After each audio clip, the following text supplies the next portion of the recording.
From NBA players saving another player's life to a player getting applauded by his biggest rivals, these are the biggest sportsmanship moments in NBA history. And first, one of the biggest sportsmanship moments was when I watched LeBron James stop a game just to help a waitress. Kev, I think symbolic of what Damian is thinking. It just might have to be for him. Look at LeBron, man. Such a gentle soul. But number 19 warmed my heart even more. Keep an eye on Draymond Green and Klay Thompson here. It's over in the lane, finds Tristan Thompson. Oh, and Klay Thompson goes on top of him. And a foul on Klay Thompson. That will be his third. Man, that's what you call having each other's back, literally. But it's a lot easier to have your teammates' back than an opponent's. Although LeBron must have felt extra wholesome to show this type of love in the playoffs. 4 on the shot clock. Murray steps back. James all over him. Has to hoist it up. And knocks it in. Another circus shot goes down. Jamal Murray essentially called game, and LeBron responded like a proud dad. Maybe father time is finally starting to take its toll on the king. But I didn't know Grant Williams could also be the bigger man. Because this man is beefing with Draymond, running into the refs, and getting himself into full-fledged fights. So the second someone tries to start a war, Pro's all about it. And it wasn't long ago that Embiid gave him the perfect opportunity to go absolutely ballistic. 7-foot shot a moment ago. Oh, man. Oh, gosh. Yo, Embiid just squashed this dude's head like he was playing whack-a-mole. His 7-foot and 280-pound frame just didn't give him any other options. Hey,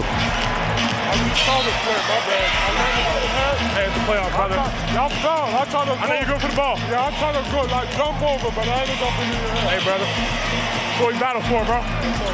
Deep down, all NBA players are competitors. So for Grant Williams to step up and give Embiid a get-out-of-jail-free card, you gotta respect it. But Mason Plumlee also got out of jail for free, because this man nearly saw his life flash before his eyes. That's when Jason Momoa's doppelganger stepped in and saved the day. Offensive glass. Adams Plumlee goes over the top. And Adams making sure he's okay. That was a great sportsmanship play right there by Steven Adams. That could have been a very... Dang, if I ever need a wingman, I'm giving this man a call ASAP. While Steven Adams is a teddy bear at heart, I wonder if he's not the only one. Cause I used to think KD was invincible, until I realized he was more like the rest of us than we thought. See, this man was warming up, and the shots simply weren't falling. And this man's been playing for almost 20 years, so he must have been having a bad day. But that day was about to get a whole lot worse.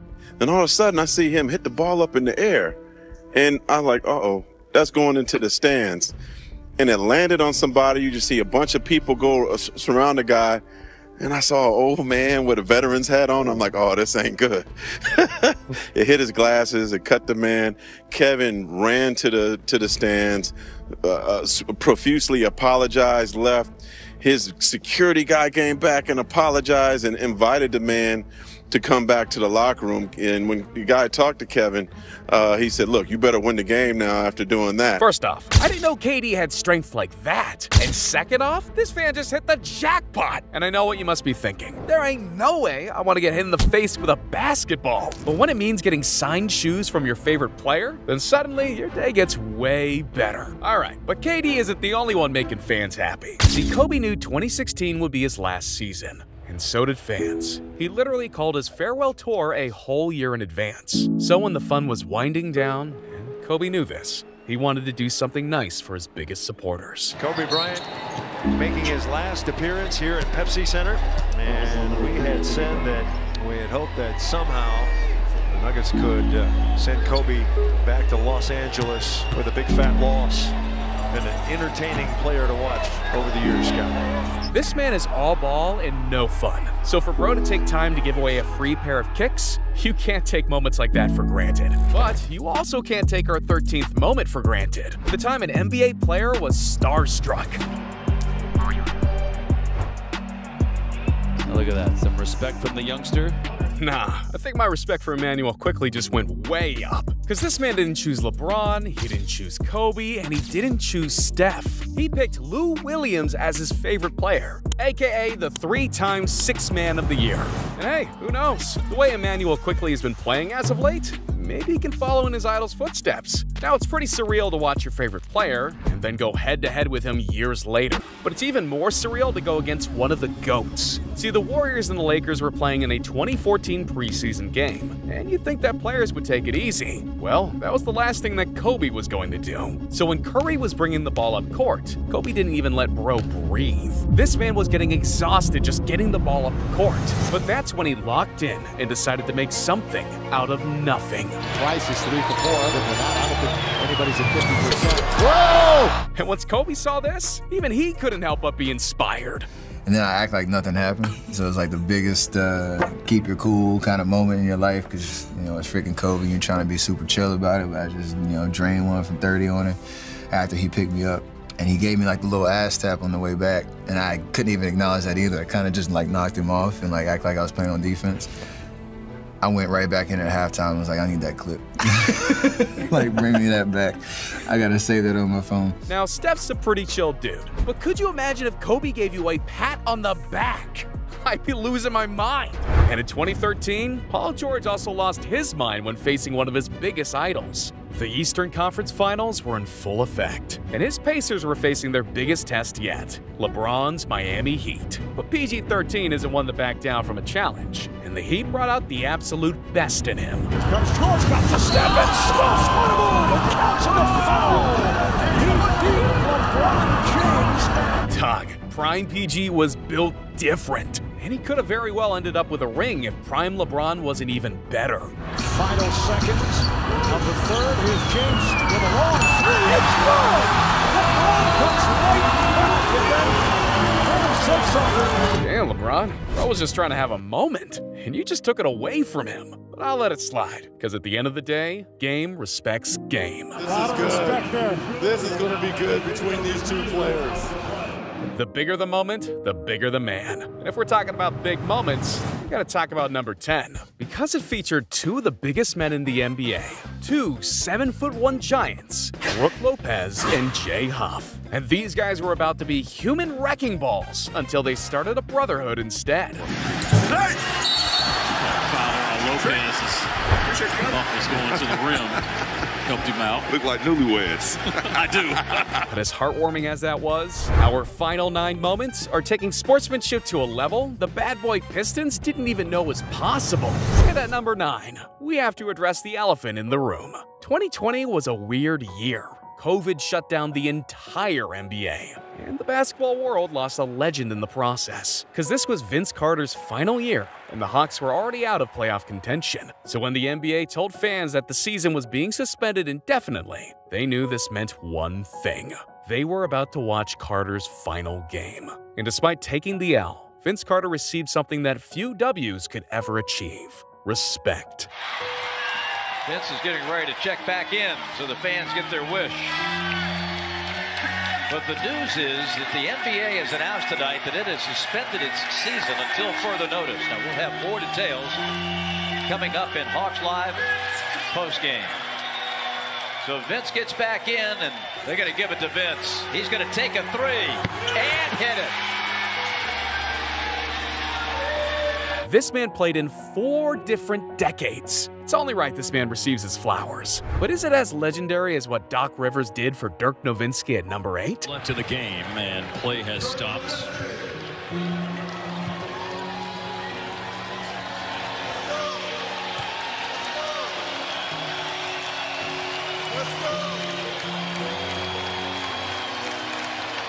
Doc is on the mic. Giving it up for Dirk. Wow. I've never seen this before. Wow. This is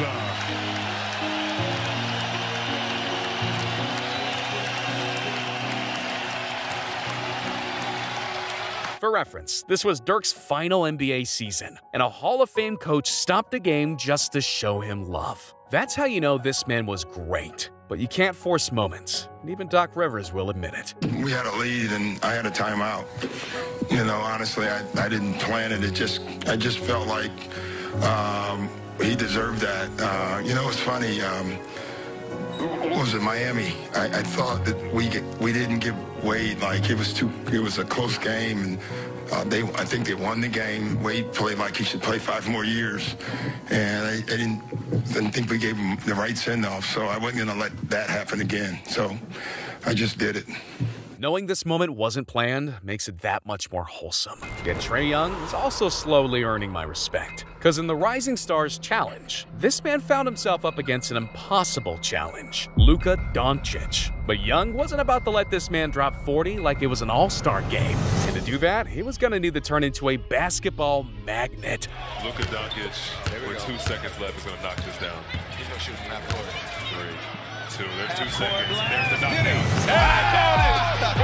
Can you believe this man? Chucking up full-court shots and getting them to fall so effortlessly? Damn, I wish I had superpowers like that. But 2016 was full of superheroes. It was a matchup between Dirk Nowitzki's Mavericks and Kobe Bryant's Lakers. This was supposed to be an all-time classic. Only Kobe was ruled out. But if anything, that just made the game more legendary, because the Lakers had the game in the bag. All they had to do was get one more stop. But to do that, Dirk had to miss. And let me tell you a secret. Dirk doesn't miss. 8 seconds. Dirk against Randall. Let's get out of here. Dirk with the shot. And with 2.1, that's how far we are from getting out of here. No one hates losing more than Kobe. But there's a difference between losing and the other team winning. And Dirk is a certified winner. So Kobe had to give my man some love. But Luka had no choice but to show love for our next moment. He was going head-to-head against Stefan's Warriors. And Luka knew there would be obstacles. But Luka didn't expect one of those obstacles to be a young fan. So when things went south, bro knew what needed to be done. Luka went smashing into the crowd at the other end. He's trying to help a little boy out that he crashed into.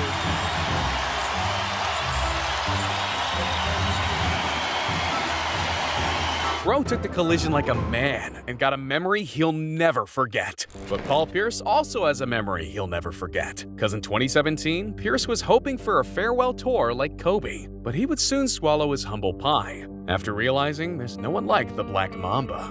Chasing that farewell tour, they don't love you like that. By 17, by 46, is at 144.98. Draymond just broke this man's heart. Man, when I said that, though, number one, I didn't know everybody would hear it.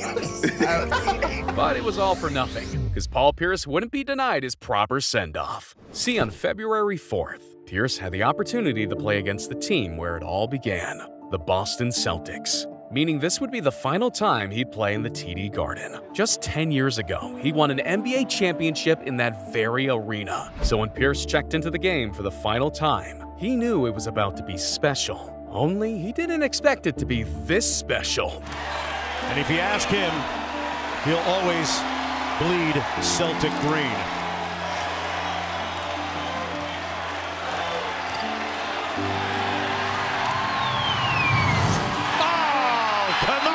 Appropriate ending for Paul Pierce.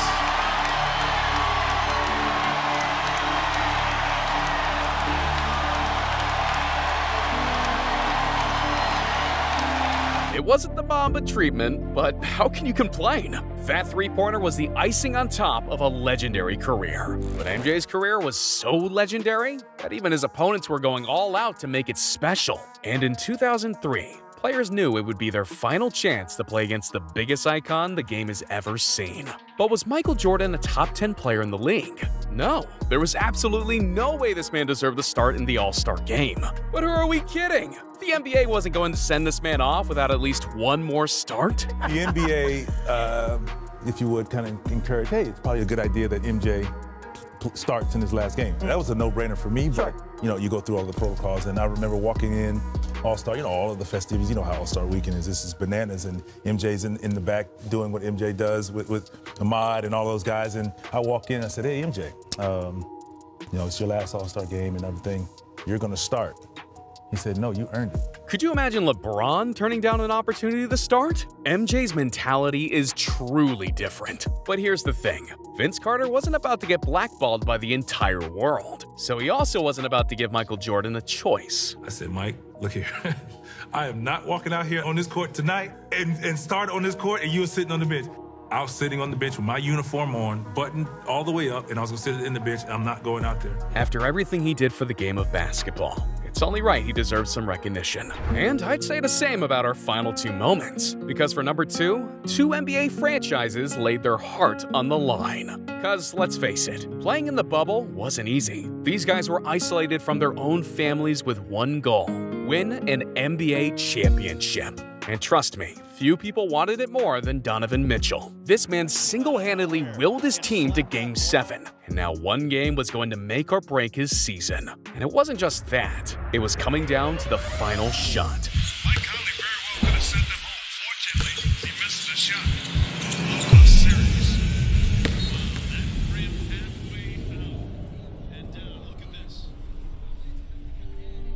They were that close. Wow. My heart breaks for Donovan Mitchell. He just laid his heart on the line on national television. And bro got rejected like he was the Bachelorette. But fortunately, Jamal Murray wasn't gonna watch my man suffer. And the respect from two guys that will be tied together for a long time. It wasn't the ending he wanted, but he gave it his all. But what if I told you that our final moment is a moment that the entire NBA got behind? Because when a 6'2", scrawny 185-pound Stephen Curry entered the league, no one expected him to make NBA history. But it didn't take long to realize there was something different about this kid. He could shoot lights out. In fact, one time he did just that. He shot the lights out. Comes Steph. These scattered situations, he shot the lights out. The Pelicans trying to turn, that's a different way to defend Curry right there, is turn the power off when the Warriors have the ball. Lights out. Wow. That's crazy. But real talk, this kid was shattering what anyone thought was possible. In 2015-16, Curry made a record-breaking 402 three-pointers. And it was so impressive that he became the first ever unanimous MVP. But that's not all. There have only been 7 seasons in the NBA's 75-plus-year existence where a player has made more than 300 three-pointers in a season, and Curry owns 5 of them. So eventually, the question wasn't if this once scrawny kid would break the three-point record. It was a matter of when. Only when that moment arrived, this wasn't some baby-faced kid anymore. This was a grown man, and he had a whole family. However, that family didn't just include his wife and 3 kids. It included all 50 states. Because that's how many people were watching when this happened. Again, here's Curry for the record. It's good! There it is! Stephen Curry! The all-time three-point king in the NBA! On December 14th, 2021, Curry hit his 2,974th three-pointer, officially breaking Ray Allen's previous record of 2,973. And yet, look who came all the way out to support him. And here it comes. An embrace with Ray Allen. Ray Allen just watched another man break a record that took him 2 decades to set. But he couldn't be happier for Stephen Curry, especially when the record was officially his. I love that both Ray Allen and Reggie Miller were there. Well, the thing is, Steph studied these guys. You know, he looked up to these guys. It started with Pops, but the great shooters are like an elite gunslinger club. And where I give Ray Allen and Reggie Miller credit, they both say Steph is the greatest shooter of all time. Exactly. Hugging another man after they just one-upped your biggest accomplishment? That's the definition of good sportsmanship. But that's still got nothing as the untold MJ-Kobe beef, or the time one line of trash talk cost a team a championship. But to hear more about that, check out the most savage moments in NBA history.